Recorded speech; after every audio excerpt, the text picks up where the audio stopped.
Grabe mga kababayan, ang lindol na yumanig sa Cebu kagabi lang, walang sinanto, napakaraming establishmento ang pinabagsak at nagiba sa ilang segundong pagyanig ng kalupaan. Kaya tara, pasukin, alamin at makibalita tayo sa pinaka-latest na kaganapan matapos mangyari sa Cebu ang magnitude 6.9 na lindol.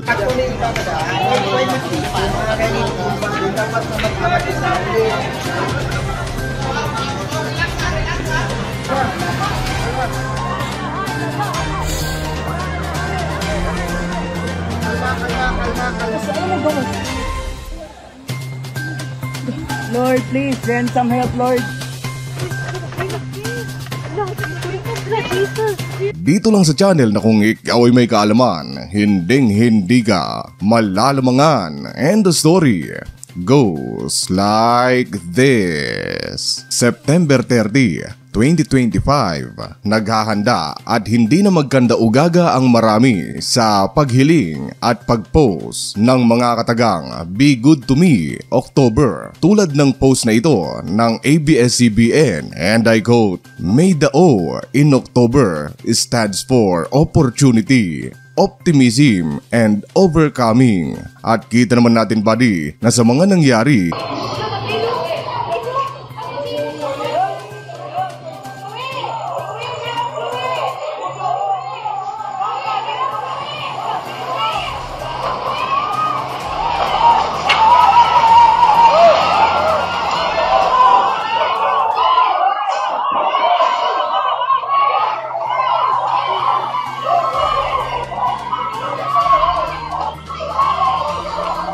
yung optimism at overcoming na lang ang hopefully matupad ng ating mga kababayan sa Cebu na ma-overcome o malagpasan nila ang pagsubok na ito ng ating mga kababayan. Bago kasi mag-alas 10 kahapon, exactly 9:59 PM ay ang hiling ng maraming magandang pasok ng Oktubre ay ito ang bumungad sa kanila. Uy, kakusog! Puso kusog sa linog! Kakusog! Guys, sunong sa mo, guys! Wait, sa mo! Kakusog! Palayo! Kaliwat ka ng malalakas na pagyanig naramdam sa iba't ibang parte at karatig bayan ng Cebu. You see, noong unang maibalita ito ng mainstream media ay nai-report na ang lindol ay may magnitude na 6.7 lang ang lakas. Ngunit kalaunan ay naglabas ulit sila ng abiso na hindi lang pala 6.7 ang naramdamang pagyanig kundi magnitude 6.9 pala. At may rason kung bakit 6.9 at hindi pa ikinategoryang magnitude 7 ang tumamang lindol sa Cebu. Ayon kasi sa isa sa pinakaunang paraan ng pagsukat ng mga lindol na gawa ni Charles Richter ay mula magnitude 2.5 pababa ay malimit na hindi natin ito nararamdaman, ngunit naire-record ng seismograph, isang aparato na ginagamit upang pang-measure ng lakas ng mga lindol sa iba't ibang panig ng mundo. 2.5 to 5.4 naman, buddy, ay madalas na nararamdaman na natin ito, pero nagre-resulta lang ito ng mga maliliit na damage sa ating mga bahay o mga building.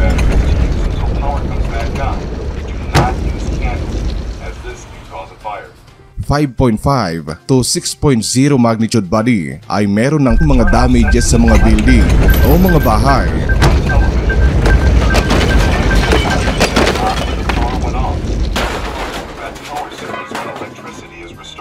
At 6.1 to 6.9 magnitude tulad ng tumama sa Cebu ay ikinakategorya na ito bilang strong at it may cause major damage sa mga populated areas.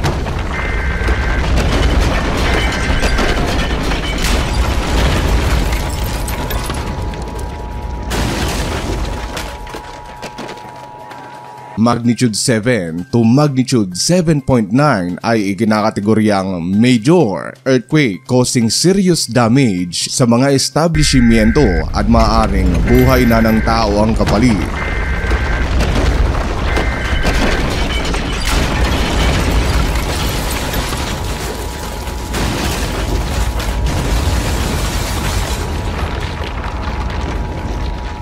And last but not the least ay ang magnitude 8.0 na tinatawag din na Great Earthquake. Sinasabing it can totally destroy a community near epicenter.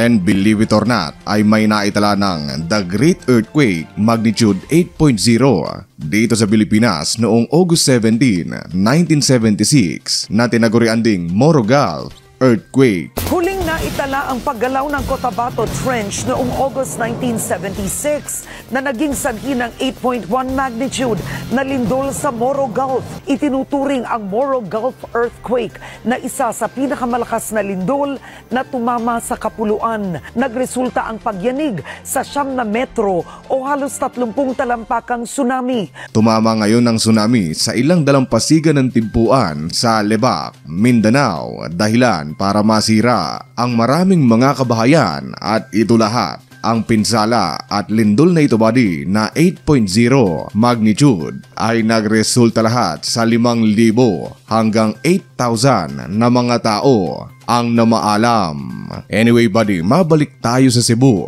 Sa tulong ng ating mga kababayan na maipakalat ang balita ng mabilis, ay kanya-kanya silang kuha ng video o litrato ng nangyaring lindol at iisa-isahin at ibabahagi ko sa inyo ang ilan. Tulad na lang ng viral na videong ito kung saan may 2 tao ang milagrong nakaligtas matapos gumuho ang kisame ng kanilang pinagtatrabahuhang mall. Lord, may nag-save rank na Lord. Guys, wait, please guide us. Ayaw mo gawas.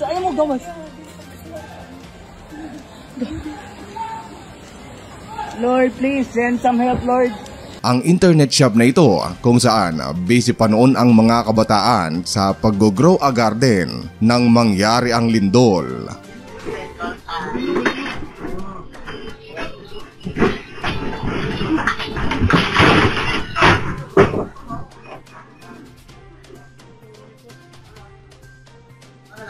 Ganon din na hindi nakaligtas pati ang simbahang ito sa hagupit ng kalikasan.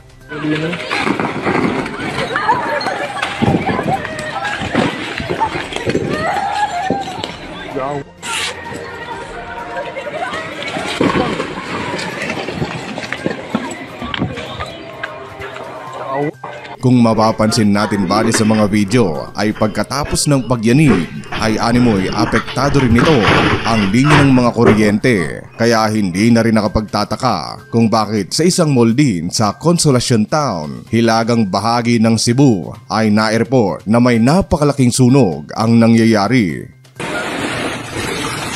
Mabuti na lang ay ayon sa report at sa mabilis na aksyon ng ating mga otoridad ay mabilis naman na naapula ang apoy. Heto naman buddy, ang kuha ng isang motorista habang binabagtas ang isang tulay sa Cebu. Sitipwede ko ng estudyante nga. Lawin na marawin.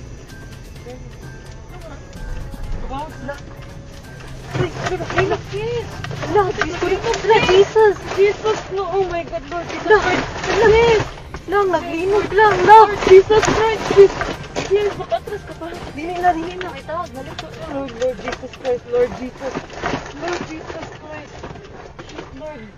Lang, kusog kaayo ang linog lang. Lord Jesus. Relax. Grabe buddy ano, nakakatrauma sigurado ito para sa mga taong nasa tulay. Isipin mo, nasa gitna ka ng tulay tapos mainit pa naman ang usapin sa mga substandard na gawa ng magagaling nating kontraktor. Walang kasiguraduhan kung kakayanin ba ang lakas ng lindol tapos ang kaya mo lang gawin maupo sa iyong sasakyan, magdasal at humingi ng tulong sa kung sinong Panginoon. Nakakakilabot. Tingnan mo buddy, yung mga nakamotor. Tapos sa lakas ng lindol, nahulog at na out of balance yung kanilang minamanehong mga motor. Sa lakas din ng pagyanig na ito buddy ay ang sikat na fast food chain na McDonald's ay hindi rin nakaligtas sa nangyaring lindol. Ganon din ang mortal niyang katunggali na si Jollibee. Heto naman ang lagay kahapon sa Cebu City Medical Center. Matapos nilang maramdaman ang lindol ay mabilis na inakay nila ang kanilang mga mahal sa buhay. May iniinda pa namang mga sakit pero pinilit nilang ilabas ang mga ito tungo sa ligtas na lugar.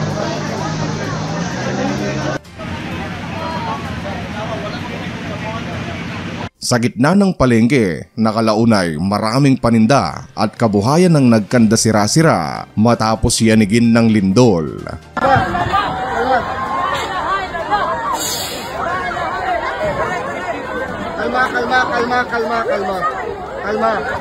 Kalma. Litrato naman ito buddy ng simbahang gumuho na may edad pa naman na 167 years old. Sa isang tambayan kung saan makikita natin na ang mga poste ay animoy sumasayaw.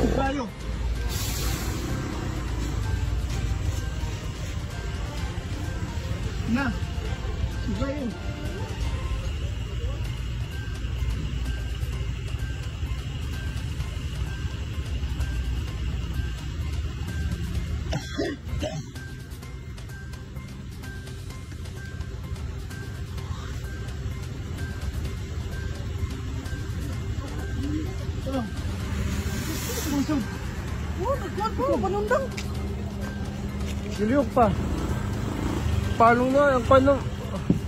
Kinabukasan sa pagsikat ng araw ay kaliwat kanan din ang mga kalsadang nakitang bitak-bitak at nagsiangatan dahil sa lindol. Apektado rin ito ang mga major roads at ilang tulay na hindi na madaanan dahil nakitaan ng mga bitak-bitak. Meron pang malaking gusali ang nasira, isang sports complex sa Cebu na noong naganap ang lindol ay may ginaganap pa namang isang basketball game.